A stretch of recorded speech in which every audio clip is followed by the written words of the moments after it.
কবি দেৱকান্ত বৰুৱাৰ কবিতা ৰঙা এটি কৰবীৰ ফুল। মনে মনে আহিবা লাহৰী, যিদৰে সন্ধ্যাৰ ছাই মনে মনে পৃথিৱী আৱৰে। লয়লাসে আহিবা সাদৰী, শৰতৰ আকাশত বগলীৰ উৰণৰ দৰে।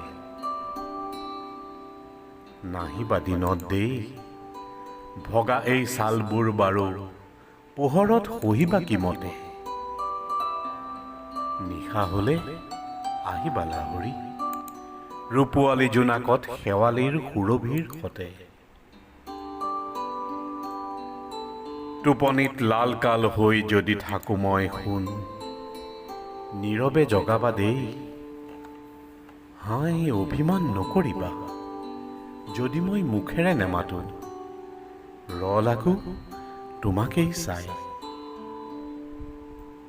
তুমি মোক নকবা একোকে, একোকে নকওঁ ময়ো।